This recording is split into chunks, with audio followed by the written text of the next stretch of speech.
These are my ears. Oh my head. In another. Boom. I can't watch this. What about this? This is good. Tonight on 2020, diamonds aren't forever. From sunny Florida to glitzy Vegas to the rainy Northwest, we're taking you inside the Robbery Roadshow. 9 states, 25 stores, and more than $4 million in hot ice. This was a case of a lifetime. If ice could kill, I would have been dead right then. And our story starts here. Mid-afternoon brings the usual hustle and bustle to Portland's downtown district. But things are about to get very unusual. Watch carefully. It's very vivid because it's burned into your memory. Burned is exactly what jeweler David Margulis got the day architect Jason Shaw entered his store. Yo, does anybody get shot in this? He was very clean cut. He was wearing a nice shirt and tie and jacket. Like we're dressed. With money in his pocket and engagement on his mind, the ring-shopping Romeo puts the staff at ease. He then said, "May I compare the 2 rings and see them both together?" But in an instant, he changes the rules of engagement from a potential suitor to stone-cold crook. He turns on his heels and just jumps off the stairway, running out the door. And I took one look and knew what was going on and ran right after him. Crime alert now about a thief dressed Chat. so well, he took... Why don't they have a button that they press that locks the door straight up? And they invest in like bulletproof front doors. Nobody can ever get out. took his victims by surprise. That's it. That's Tonight, simple. we're taking you inside one of the country's most slick and daring robbery rings. A crew. Hey guys, my store's worth $27 million. Hey man, I have a $300 front door. Haha, dude. Meticulous. Got him. What is this cheap fucking strategy? Prints off of doorknobs. Michael Young cleaned your fingerprints off the door when you hit it going out? Yeah. So hardcore, they even tased themselves just to see what it felt like. To quote, become one with the taser. And so inventive, the tricks of their trade included a golf shirt, a cute little chihuahua, and a pair of wave runners. So, meet the Bling Ring. America's most successful diamond thieves with so much brass, they flaunt their loot and locations online, even using cash for a cushion. Turning on the charm to steal hearts they're balling. and diamonds. You're kind of describing the doppelganger for Brad Pitt in Ocean's 11. It was almost like it was a TV show type or a movie or something. Exactly. Guys, can I be Tonight, honest? we're taking- Why are criminals so often stupid? If they didn't brag or didn't post anything, they probably would have gotten away with it, right? You back to the At least to a certain degree. Wonder if you have anything to say to the people. Against why they're criminals in the first place. Say to the people. You'll see it all, every second of those hits and runs caught on tape. Because if diamonds are a gang's best friend, cameras are a cop's. They needed to be stopped, and we were the people to stop them. Good evening. David is away tonight. A lot of young romantics want a big diamond, but do you know who else does? Jewel thieves. It is the #1 gem to resell for the highest value. So tonight we're taking you inside one of America's most notorious bling rings. Their cons, their capers, and all that incredible What a weird surveillance intro. tape Did a of their ring crime bling? sprees, caught in real time. But when will they be caught? Once again, Matt Gutman. So, what really went down at the Margulis jewelry store in Portland? Well, cracking the case becomes the responsibility and borderline obsession of veteran detectives Eric McDaniel and Brian Hughes. There's a digital signature to every one of these. Starsky and Hutch, they're not. McDaniel drives a Kia 4-door and Hughes usually has his trigger finger on a computer mouse. I mean, we're talking property crimes here. They don't make a lot of news stories about property crime investigations.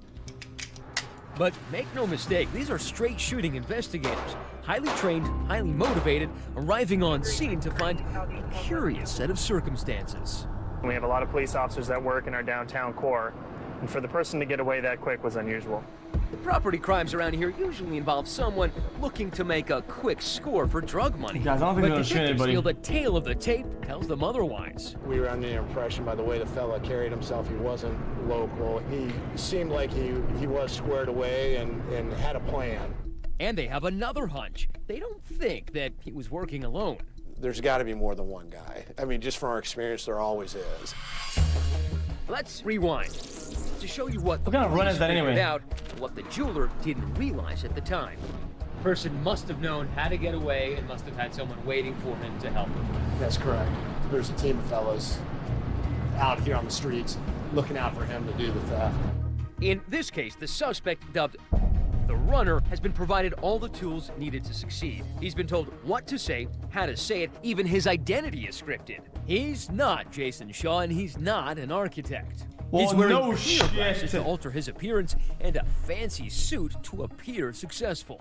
All of it provided by a man sitting outside orchestrating the entire event. He's called the risk reducer, and he communicates through a disposable cell phone. This is so weird. Pre-planned everything to a point where the risks were reduced and the likelihood of them getting caught was zero. The second in command is also parked nearby. He's called the hero stop. Okay, The person that dude. stops the hero is going to have some pepper spray on him or something to try to incapacitate the good citizen trying Guys, to this stop is like a GTA heist, Around the exactly. block, waiting for his cue with the engine running, is another guy.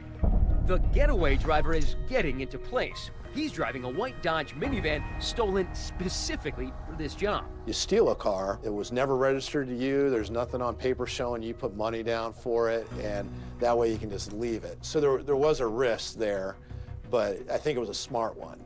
When the runner makes his move and exits store left, it's not a random choice. The risk reducer has mapped out every step of the escape route. That's the jewelry store right there. This is Broadway. He hooks a left into the Pacific Center that has one very important feature.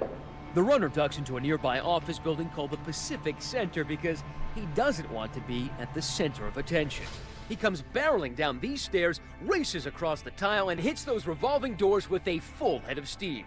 And that's this exit through the building on Southwest 6th Street. Now, there's a minivan waiting right here. Its doors open, and they drive away with $147,000 worth of diamonds. It was very successful. That's I do have to not- give the is that really guys worth it? credit. But wait, there's more. The Five runner of was them the risk reducer of a mistake on during cameras the heist. He left for fingerprints on the front 100-something door. K? And look at this. True to his title, the risk reducer returns to the store during all the confusion and wipes the prints off the door.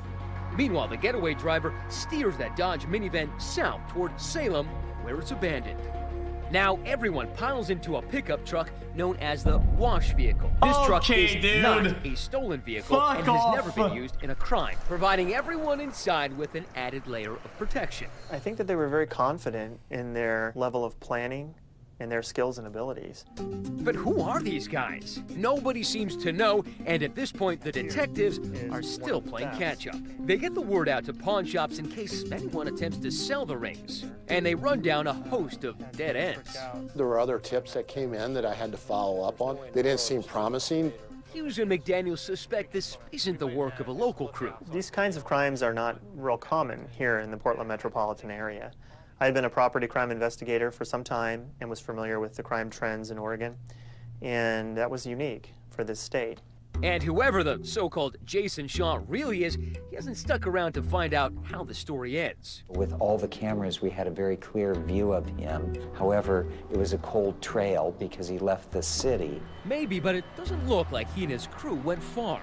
Another robbery goes down about 10 miles outside of Portland. It has happened again and again. It is caught on camera. A bold diamond theft, this one in Lake Oswego. This time, the runner's bundled up in hat and gloves with a warm heart for his girlfriend. He said that his girlfriend loved Yeah, one the of towers are coming. Chill out. necklaces that was in the window and That's ugly as asked shit. to see it. As the salesperson goes to get that necklace, he turns his attention to a safe in the back. As you see, he's not just a runner, but a high hurdler, hopping over the counter, swiping a total of 5 different diamonds, and back out the front door. For a moment, I was just stunned, and I Dude, said she got outplayed. to him, "No, you don't."